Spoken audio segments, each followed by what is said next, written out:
They said the prophecy would destroy the world. They were wrong. It was never about destruction. It was about a choice no one saw coming. This is the story of the girl who rewrote fate itself. The ancient temple stood in silence.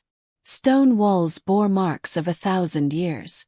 Elara walked through the corridor, her boots echoing against marble floors. Torches flickered, casting shadows that danced like living things. She had been summoned here by a dream that had repeated itself for 7 nights. In it a voice spoke her name, a voice that belonged to no one she knew. The air grew colder as she descended deeper into the temple. Her breath formed clouds of mist before her face. The scrolls had warned her not to come. The elders had forbidden it. But something pulled her forward, something she could not name. At the end of the hall stood a massive door. Symbols carved into its surface glowed faintly blue. She recognized none of them. Her hand trembled as she reached for the iron ring. The door swung open without resistance. Beyond it lay a chamber vast and circular. The ceiling stretched so high it disappeared into darkness. In the center of the room stood a pedestal. Upon it rested a single crystal sphere. Light pulsed within it like a heartbeat. Elara stepped closer, drawn by an invisible force. The sphere hummed, a sound that vibrated in her bones. She extended her hand toward it.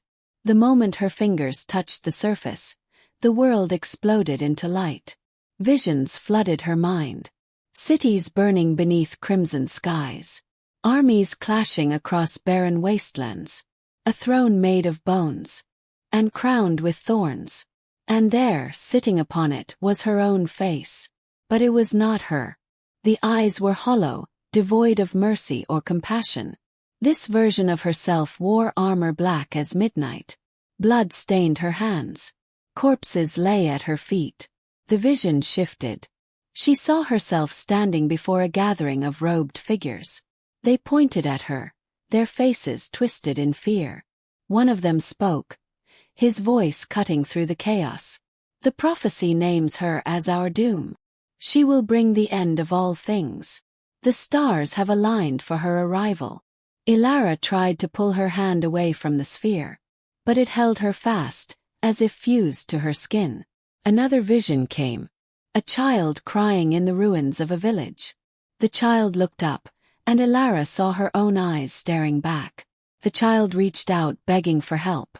But the armored version of herself walked past without looking. The child's cries grew distant, then silent. Elara screamed, but no sound emerged from her throat. The sphere pulsed brighter, hotter. Pain shot through her arm and into her chest. Her heart raced, hammering against her ribs. The visions came faster now, a torrent of images impossible to process. She saw herself standing at the edge of a cliff. Below, an ocean of darkness churned and writhed. She saw herself holding a sword dripping with light. She saw herself kneeling before a figure cloaked in shadow. The figure placed a crown upon her head. And as it did, she felt something break inside her soul. The sphere shattered. Fragments of crystal scattered across the floor.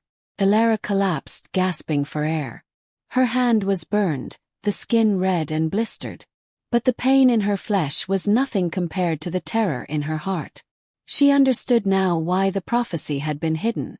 Why the elders had tried to keep her away. The prophecy did not predict her destiny. It feared her. Because she was not meant to save the world. She was meant to end it. Footsteps echoed from the corridor behind her. Slow, deliberate, purposeful. Someone had followed her into the temple. Elara struggled to her feet, her legs weak and unsteady. The footsteps grew louder. A figure emerged from the shadows.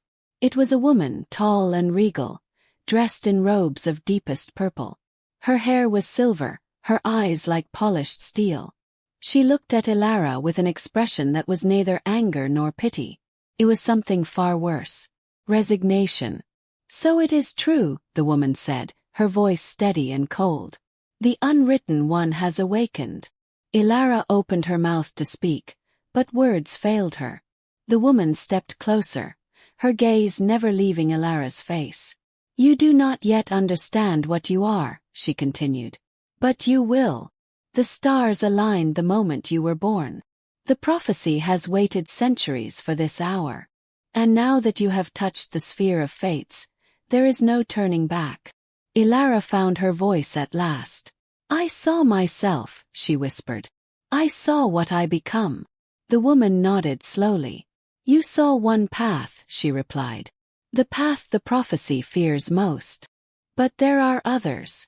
Paths that twist and turn in ways even the stars cannot predict. That is why you are called the Unwritten One. Your destiny is not set in stone. It is ink that has not yet dried. Elara felt a chill run down her spine. If my destiny is unwritten, she said, then why does the prophecy fear me? The woman's expression hardened.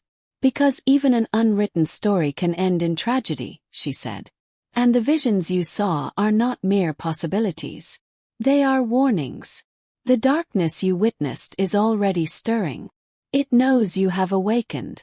And it will come for you. The ground beneath them trembled. Dust fell from the ceiling. Somewhere deep below, something ancient was waking. The woman grabbed Elara's arm, her grip like iron. We must leave, she said urgently. This place is no longer safe. But Elara pulled away. Who are you? She demanded. The woman hesitated, then spoke. I am the last of the seers, she said. I am the one who has waited for you. My name is Celine. And I am the only one who can help you survive what is coming. Another tremor shook the chamber. The walls began to crack. Pieces of stone fell, crashing to the floor. Celine turned and ran toward the door. Elara followed, her burned hand throbbing with every step. They raced through the corridor as the temple groaned and shifted around them. Behind them, the chamber collapsed in a roar of dust and debris. They burst through the temple entrance into the night. The sky above was wrong. Stars that should have been distant and cold now blazed with unnatural brightness. And they were moving, shifting across the heavens like creatures alive. Elara stared in horror as the constellations rearranged themselves. They formed shapes, symbols, letters in a language she did not know. But somehow she understood their meaning. They spelled a single word. Name. Celine grabbed her shoulder and spun her around. Do you see now? She asked, her voice cutting through the wind. The stars themselves have rewritten their patterns for you. The prophecy is no longer a warning. It is a declaration. Elara felt something shift inside her. A power she had never known, rising from depths she had never explored. It burned through her veins like liquid fire. Her vision sharpened, colors becoming almost painfully vivid. She could hear things she should not be able to hear. The heartbeat of the earth beneath her feet. The whisper of wind carrying secrets from distant lands. The cry of something massive and terrible, awakening in the dark places of the world. What is happening to me? She asked, her voice barely audible. Celine's expression was grim. You are becoming what you were always meant to be, she said. The question is, what will you choose to do with that power? Elara looked down at her hands. The burn from the sphere was gone. In its place, faint lines of light traced patterns across her skin. They pulsed in rhythm with her heartbeat. She clenched her fists, and the light grew brighter. I saw myself destroy everything, she said. I saw myself become a monster. Celine nodded. That is one path, she agreed. But it is not the only one. Every choice you make from this moment forward will shape what you become. The prophecy fears you because you have the power to unmake the world. But you also have the power to save it. Sound split the night. A roar so deep and primal it seemed to come from the earth itself. Both women turned toward the forest beyond the temple. Trees swayed and cracked. Something enormous was moving through them. Something that should not exist. Celine drew a blade from beneath her robes. The metal glowed with the same light that now marked Elara's skin. Your first test comes sooner than I hoped, she said. Are you ready to discover who you truly are? Elara felt fear coil in her stomach. But beneath it something else stirred. something fierce and unyielding. She looked at Celine and nodded. "I do not know what I am," she said. "But I know what I refuse to become. I will not be the monster from that vision." Celine smiled, though it did not reach her eyes. "Then let us see if your will is stronger than prophecy," she said. The trees exploded outward. A creature emerged from the darkness. It stood taller than the temple itself. Its body was made of shadow and bone, held together by something that defied nature. Eyes like burning coals fixed upon Elara. And in that moment she understood. This was no random attack.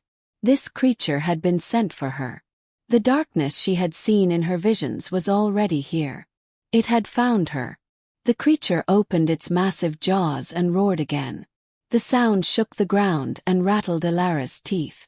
Celine raised her blade. "Stay behind me," she commanded. But Elara stepped forward instead.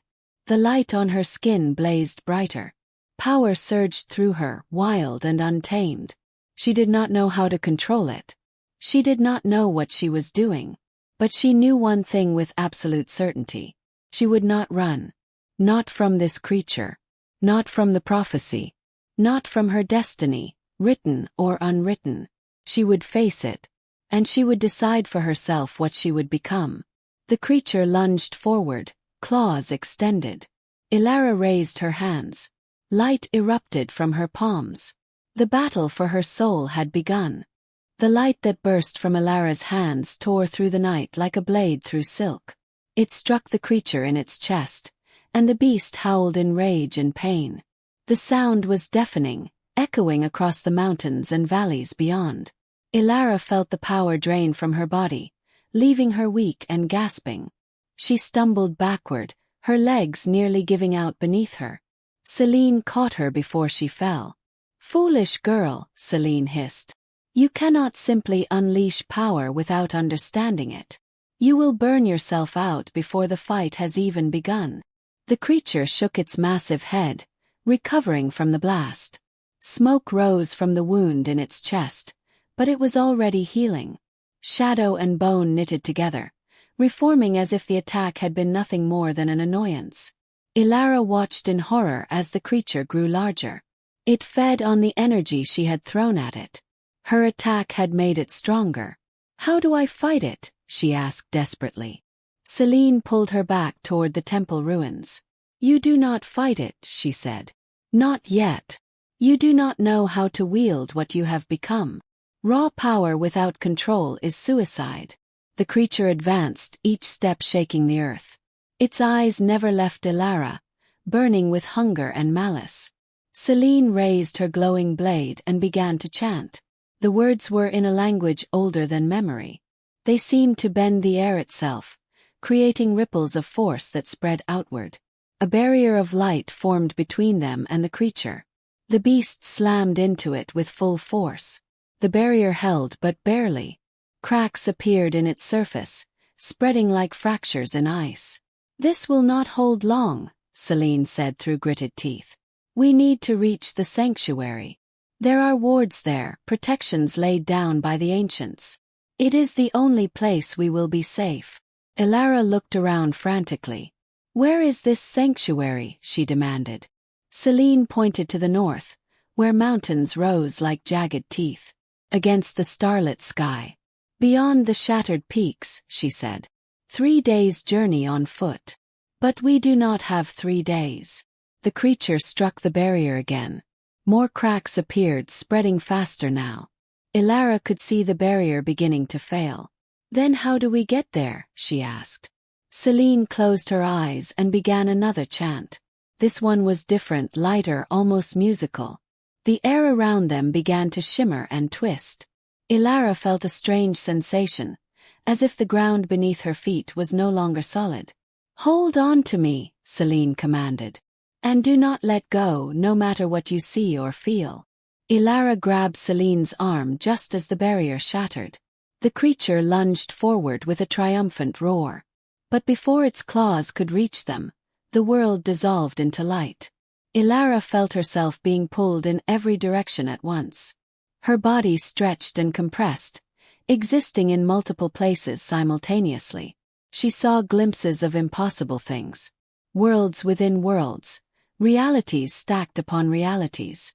Beings of pure energy watching her with curious eyes. Threads of fate weaving and unweaving in patterns too complex to comprehend. And through it all, she heard whispers. Voices from the past and future speaking of her. Some called her savior. Others called her destroyer. Most called her both.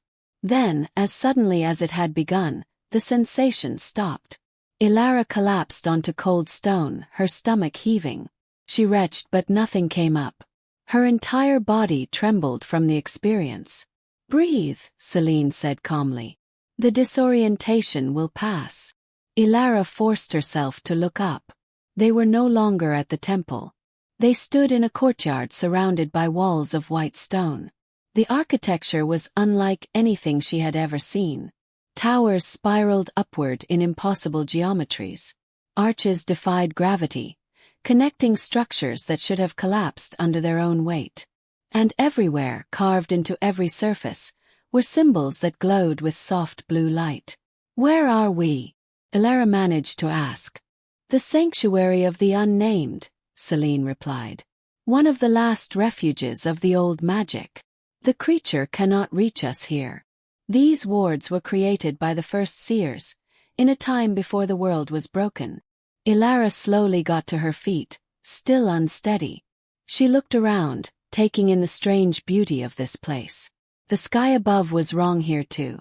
Instead of stars, she saw rivers of light flowing across the heavens. They moved in currents, crossing and recrossing in patterns that seemed to have meaning. "Are those the paths of fate?" she asked, pointing upward. Celine followed her gaze and nodded. "They are," she confirmed. "Every life, every choice, every possibility. All of them flowing together, creating the tapestry of existence." Elara stared at the rivers of light, mesmerized. She could almost see individual threads within them. And there, burning brighter than all the others, was one that stood out. It pulsed with the same energy that now flowed through her veins. "That one," she said. "The bright one. Is that mine?" Celine's expression grew somber. "It is," she said quietly. "Your thread burns brighter than any I have seen in 1,000 years. That is why the prophecy speaks of you. That is why you are feared." Elara tore her gaze away from the sky and looked at Celine. "Tell me everything," she demanded. "No more riddles, no more half-truths. I need to know what I am and why this is happening." Celine studied her for a long moment, then nodded. "Very well," she said. "But you may not like what you hear." She led Elara across the courtyard to a building that resembled a library. Inside, shelves stretched from floor to ceiling, filled with books and scrolls.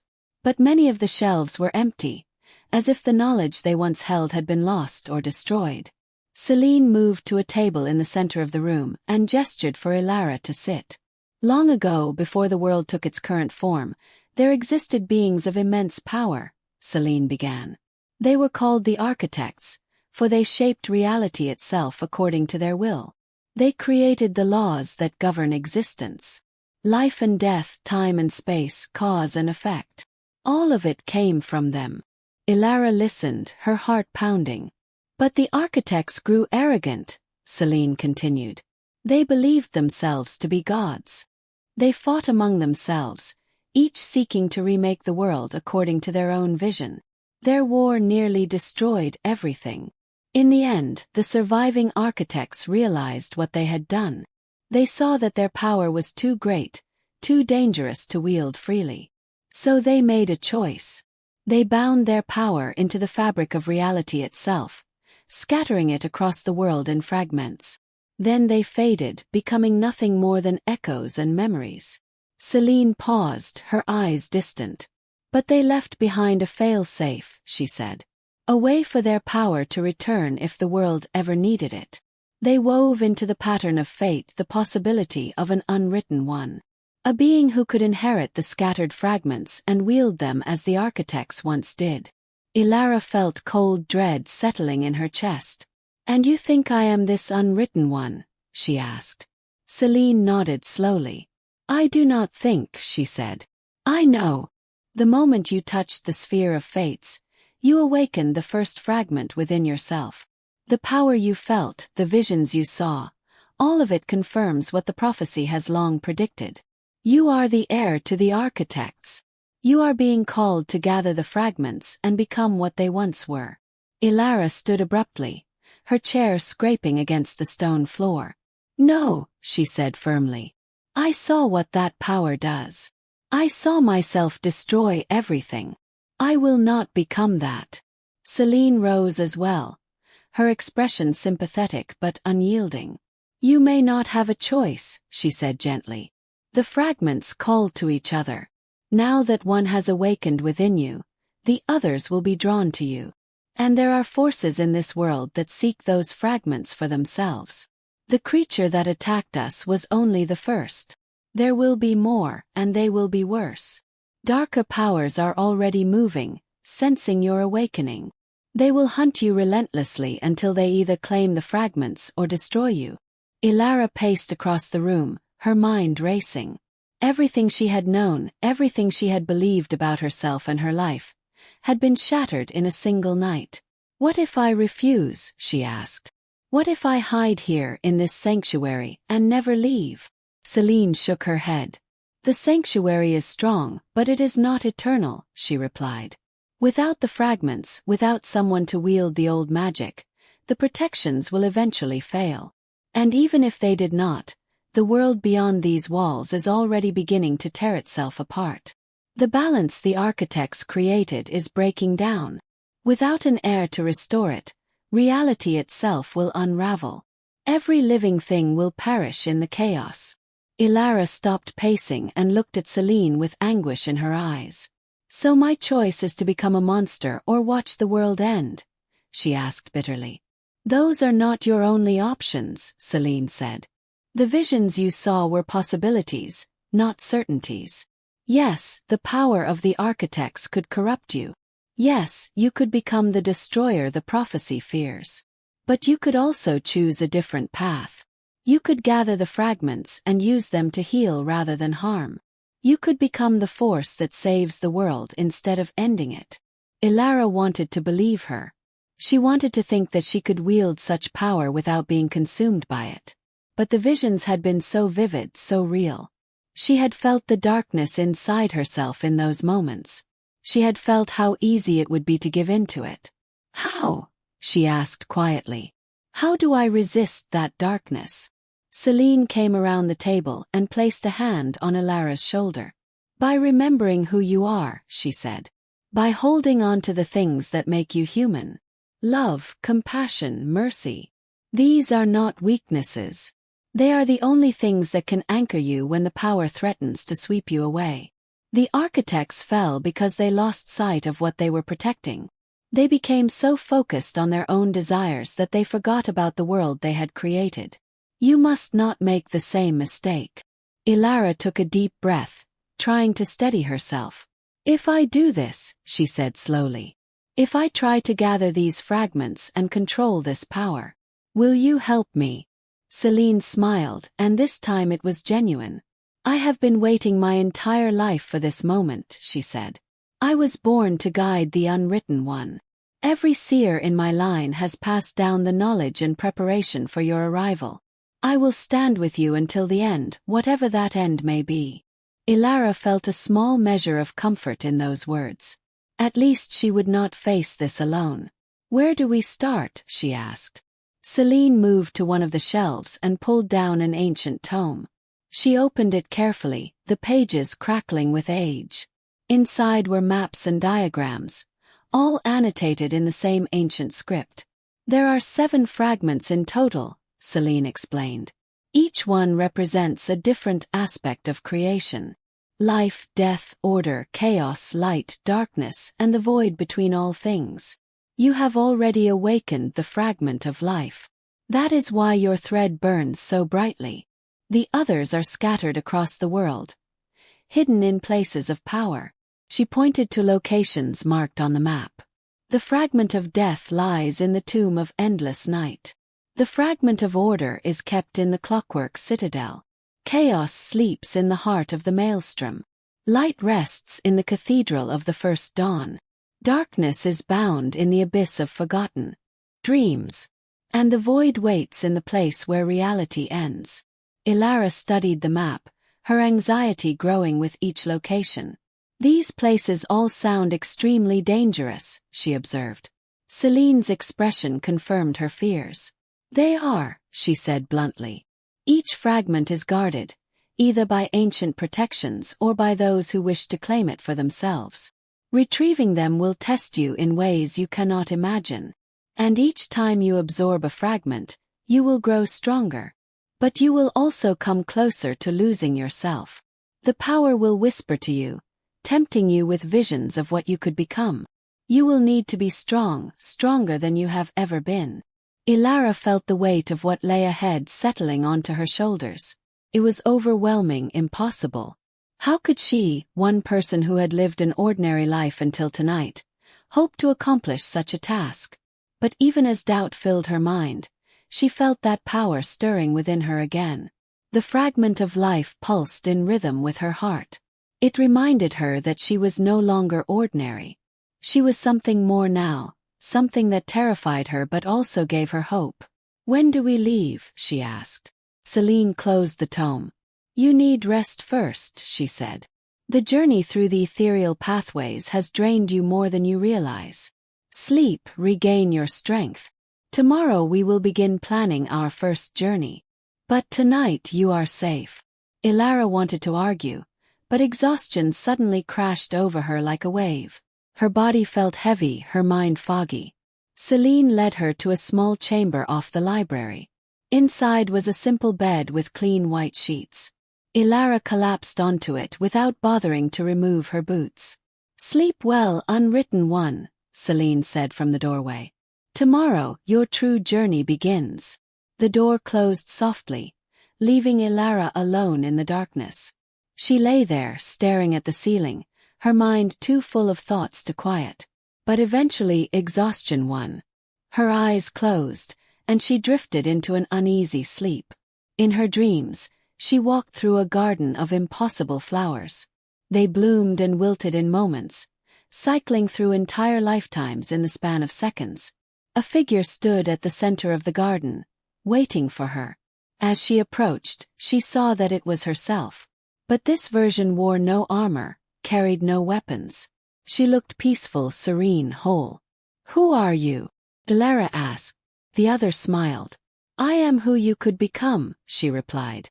"If you choose the path of balance. If you remember your humanity even as you claim divinity." Elara looked down at her hands. In the dream they glowed with soft light. "And the other version of me?" she asked. "The destroyer." The peaceful version's smile faded. "She is also you," she admitted. "A possibility that exists within every choice you make. The fragments will offer you power beyond measure. How you use that power will determine which of us you become." Elara wanted to ask more, but the dream was already fading. The garden dissolved into mist, and she found herself falling through darkness. She woke with a gasp, her heart pounding. Pale light filtered through a window she had not noticed before. Morning had come to the sanctuary. She sat up slowly, her body aching but her mind clearer than it had been.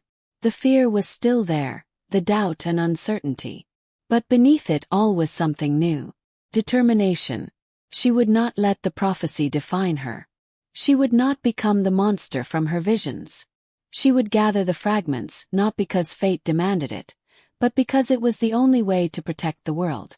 And she would prove that power did not have to corrupt, that strength could be tempered with compassion, that even an unwritten one could choose her own destiny. Elara stood and walked to the window. Outside, the sanctuary stretched before her in all its impossible beauty. And beyond its walls, she knew the world waited. A world that would soon learn her name. A world that would either be saved or destroyed by her choices. The prophecy had feared her. The stars had aligned for her arrival. But Elara would write her own ending, no matter what it cost. The ending of Elara's journey came not with thunder, but with silence. She stood at the edge of the void, the final fragment pulsing before her like a dying star. 6 fragments now lived within her body, their power singing through her veins in a chorus of creation and destruction. Behind her, Celine waited, her face aged beyond her years from the trials they had endured together. 3 years had passed since that night at the temple. 3 years of battles and sacrifices, of victories won at terrible costs. Elara had walked through the tomb of endless night and emerged with death itself bound to her will. She had climbed the clockwork citadel and claimed the fragment of order from its mechanical guardians. She had survived the heart of the maelstrom, where chaos had tested her sanity and nearly won. She had knelt in the cathedral of the first dawn and felt light burn away her doubts. She had descended into the abyss of forgotten dreams and faced the fragment of darkness, which had shown her every terrible thing she was capable of becoming. And through it all, she had remained herself. Battered, scarred, changed beyond recognition, but still Elara, still human at her core. Now only the void remained. The fragment that existed between all things, the space where possibility lived before becoming reality. "Are you ready?" Celine asked softly. Elara did not answer immediately. She thought of everyone she had lost on this journey. The companions who had fallen protecting her. The villages that had been destroyed because she had passed through them. The innocents who had died simply because they stood too close to her light. The cost had been higher than she had ever imagined. But she had also seen the alternative. In the places where the fragments had been stolen by others, she had witnessed horrors that defied description. Reality itself unraveling, people transformed into living nightmares, entire cities swallowed by pockets of chaos where the laws of nature no longer applied. The world was dying, bleeding from wounds that could not heal without the power of the architects restored. "I am ready," she said at last. She stepped forward and reached for the final fragment. The moment her fingers touched it, the void opened. It swallowed her whole, pulling her into a space that was not space, a time that was not time. Here, in the nothing between everything, she finally understood. The architects had not bound their power because they feared it. They had done it because they had learned the fundamental truth of existence. Power without purpose was meaningless. Creation without connection was empty. They had scattered themselves not as punishment, but as gift. A way for the universe to remember that even gods needed something greater than themselves to serve. Elara floated in the void, feeling all 7 fragments align within her. They became one, became whole, became what they had always been meant to be. The power of creation itself. And with it came a choice. She could remake the world according to her vision. She could reshape reality, eliminate suffering, enforce peace through absolute control. She could become the god the prophecy had feared, benevolent perhaps, but absolute in her dominion. Or she could do what the architects had finally learned to do. Let go. Elara closed her eyes and made her choice. The fragments blazed within her, their light expanding outward in waves that rippled across all of existence. But she did not reshape the world. She did not impose her will upon reality. Instead, she gave the fragments back. Not by scattering them again, hiding them away in tombs and citadels, but by weaving them into the fabric of the world itself. Into every living thing, every breath of wind, every drop of rain. The power of the architects had been meant to be a gift, not a burden carried by one. So she made it a gift again. She distributed the fragments across all of creation, giving every person, every creature, every living thing a tiny piece of that infinite potential. The power would no longer belong to gods or chosen ones. It would belong to everyone and no one. It would be in the farmer who coaxed life from barren soil. In the healer who defied death with skill and compassion. In the artist who brought order to chaos through their work. In the rebel who embraced necessary chaos to break unjust order. In every act of kindness that brought light to darkness. In every moment of quiet reflection in the void between heartbeats. The power would be small in each individual, barely noticeable. But together, collectively, it would be enough to keep reality whole. Enough to heal the wounds the world had suffered. enough to give people the tools they needed to save themselves. Elara felt the fragments leave her, flowing out like water breaking through a dam. The power that had burned within her for 3 years began to fade. And with it went the terrible burden of being the Unwritten One.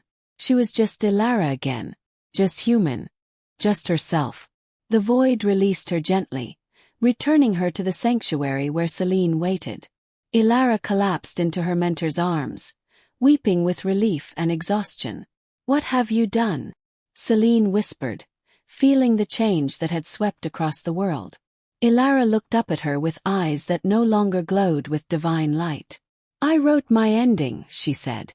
"Not as a god, not as a destroyer, but as someone who believed that people are stronger together than any one person could ever be alone."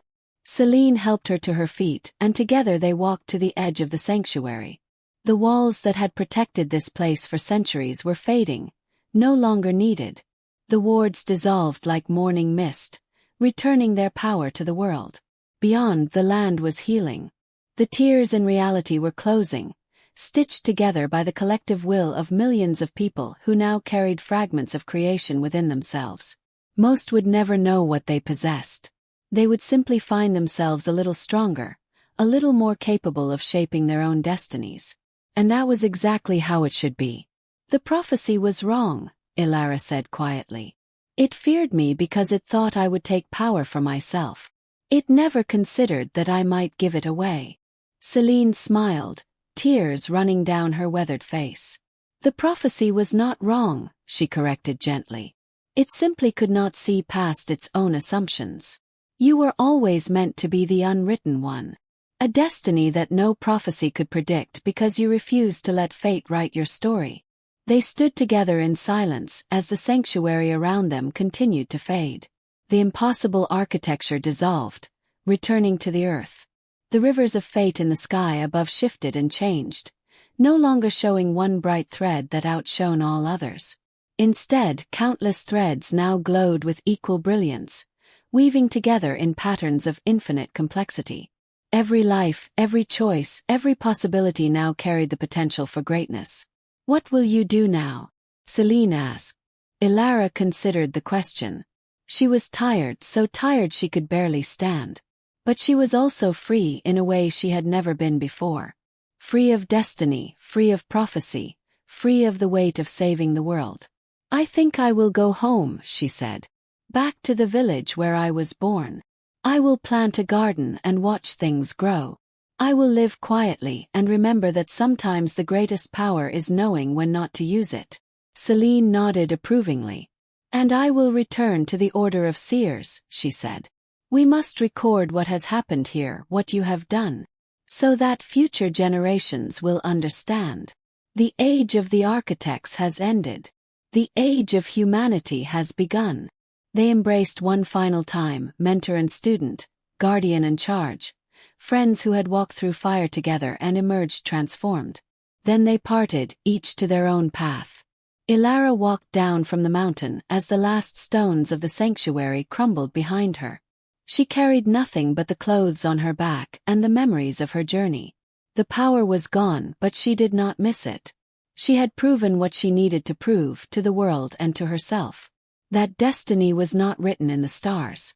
That prophecy was not absolute. That even when the universe aligned to push you toward a particular fate, you could still choose your own path. The sun rose over the horizon, painting the sky in shades of gold and rose. Elara smiled and continued walking. Somewhere behind her, the last echo of the prophecy faded into silence. The stars returned to their natural patterns, no longer spelling out her name. And in villages and cities across the world, people woke to find themselves changed in small, indefinable ways. Stronger, braver, more capable of shaping their own futures. The Unwritten One had finished her story. But for the rest of the world, the story was just beginning. And it would be written not by fate or prophecy or the will of ancient gods. It would be written by ordinary people making extraordinary choices. One day, one decision, one act of courage at a time. Elara had given them that gift. The gift of authorship over their own lives. And in doing so, She had become neither the savior nor the destroyer the prophecy had feared. She had become something the universe had not expected. She had become free.